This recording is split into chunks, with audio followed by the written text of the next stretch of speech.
Ellie here by the Belligham sign, looking out toward the bay.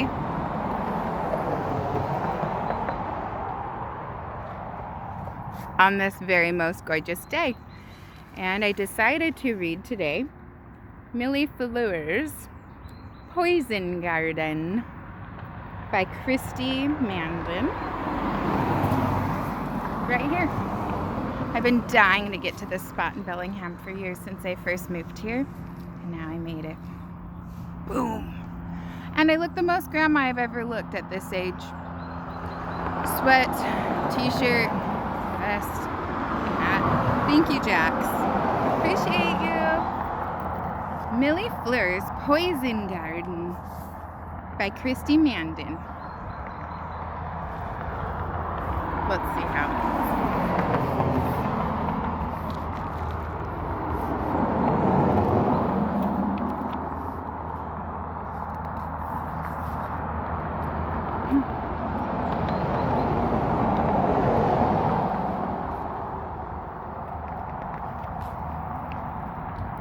Garden Glen was a place of sameness.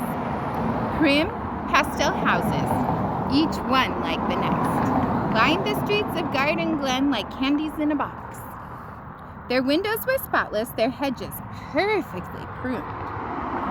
Their shutters hung straight and true.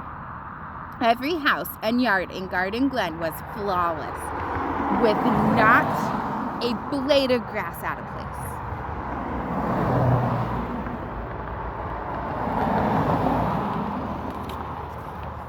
Except for one tumbled-down house on a scruffy hill at the edge of town.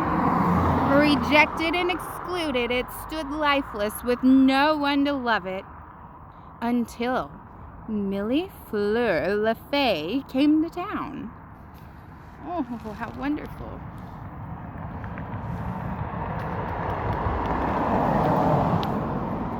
Millie Fleur's new house was marvelous, but it was missing something. It didn't quite feel like home yet. We can fix that, said her mom said, pulling a surprise from her pocket.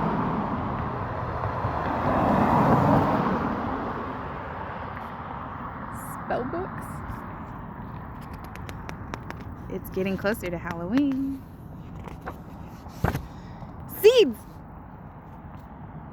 From Millie Fleur's old garden! She got straight to work.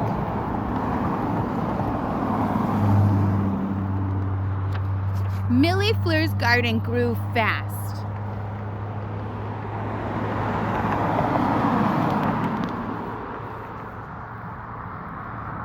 And wild. Fanged fairy moss, sword, toothwort, glowing jack in the bush, tentacled tansy, grumpy gillyflower. A lot of stuff is in there. Garden Glen's Rosebud Club was not happy about Millie Fleur's new garden. It's odd, said a man in a rather common sport coat. It's unruly, said a lady in a stiffly starched dress. Appalling, bellowed Colonel Stick in the Mud. How rude.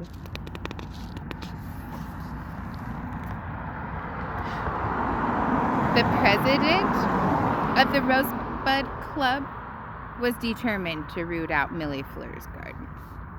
Beware the poison garden. This won't do according to our rules. Your garden is unacceptable. We simply cannot have this poisonous mess in our town. But it's not poisonous, Millie Fleur scowled. It's just not like yours.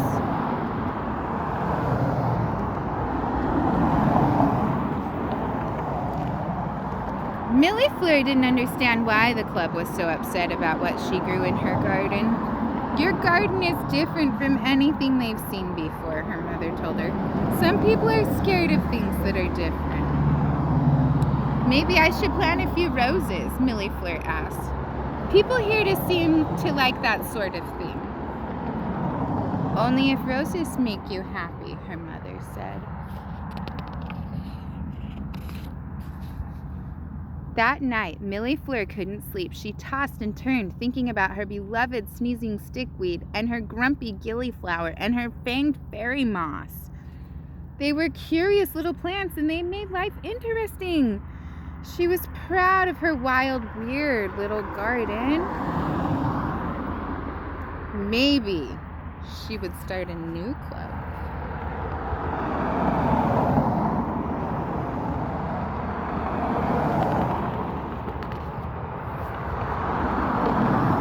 The next morning, Millie Fleur got to work on a plan. She knew there must be someone who would appreciate what made her garden so special. She paid no attention to the disapproving notices posted at her gate as she made her way to school.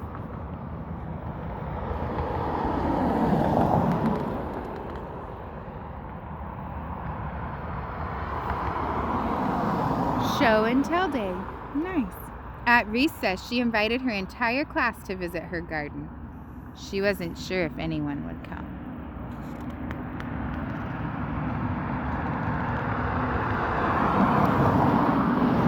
But curiosity got the best of them. Even their teacher came to see what all the fuss was about. Prepare to be amazed, Millie Fleur declared, but please stay on the path. Some of the plants have teeth.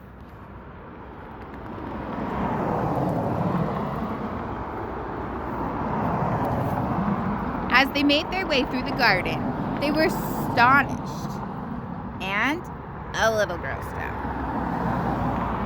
And at times a little nervous. But they all agreed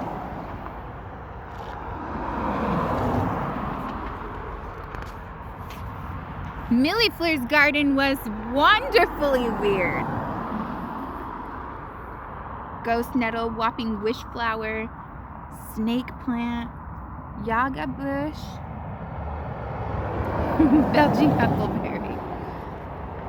So wonderful. Slowly but surely, bits of Millie Fleur's garden began to take root all over town.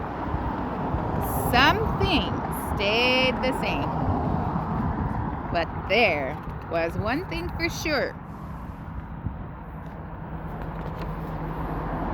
Garden Glen was forever transformed by Millie Fleur's strange and magnificent garden. Though the windows were still spotless and the shutters still hung straight, the yards that were once identical now sprouted unique personalities, making Garden Glen a truly one-of-a-kind place. It says, welcome to Garden Glen, a one-of-a-kind place. How lovely.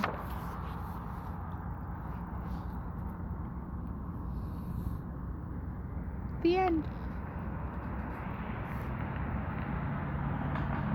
Oh.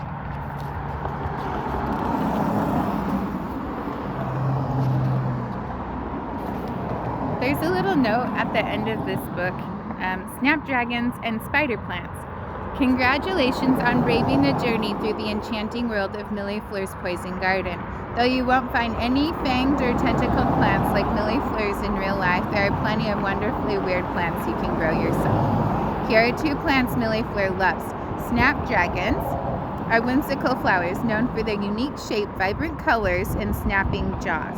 You can squeeze the flower to see tiny little mouth open and close. But snapdragons have an eerie secret. When their petals fall off, they reveal a seed pod that looks like a tiny skull. The spooky seed pods hold tiny seeds that drop to the ground and sprout new snapdragon plants. Spider plants. Spider plants have a long, slender leaf with the whirly stems that dangle from the main plant. At the end of these tiny stems, baby spider plants called spiderets form. These baby plants develop tiny roots while still attached to the mother plant. They can be cut from the main plant and potted to grow in new spider plants. Before you know it, you'll have a whole family of spider plants to keep you company and share with friends. And they do a great job cleaning the air we breathe, making them a perfect house guest. Millie Fleur's Poison Garden by Christy Mandin. Excellent! Thank you! I am appreciating this find. Like, share, and subscribe. Have a great day. Get out and adventure. It's healthy.